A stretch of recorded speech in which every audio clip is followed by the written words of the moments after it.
Dobrý deň a vítam vás v ďalšom diele nášho podcastu o histórii. Dnes sa zameriame na jednu z najtragickejších udalostí modernej doby, katastrofu v Černobyle, ktorá sa stala 26. apríla 1986. Počas nasledujúcich minút sa pozrieme na jej udalosti, ktoré viedli k tejto havárii a pozrieme sa aj na jej dôsledky.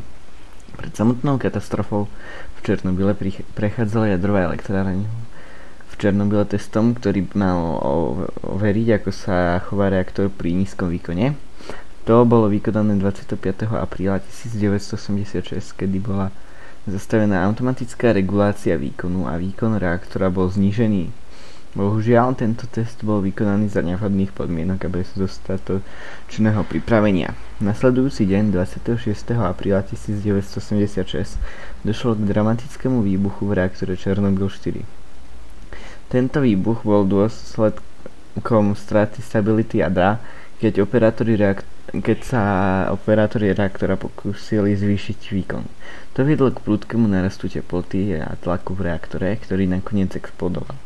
Táto katastrofa bola sprevádzaná masívnym únikom radioaktívneho materiálu do atmosféry.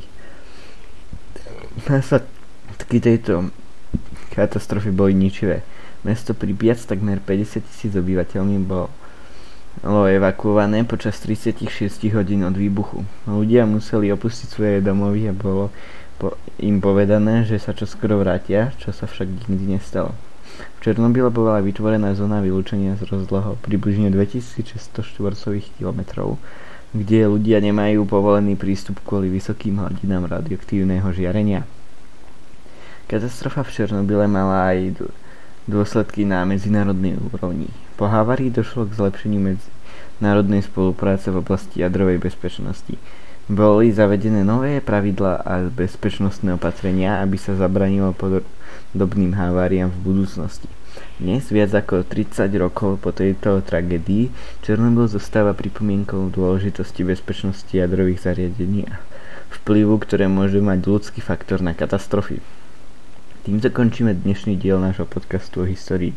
Ďakujem vám za počúvanie a pripojte sa k nám a zase na budúce, keď sa budeme ďalej zaoberať fascinujúcimi momentami v ľudskej histórii.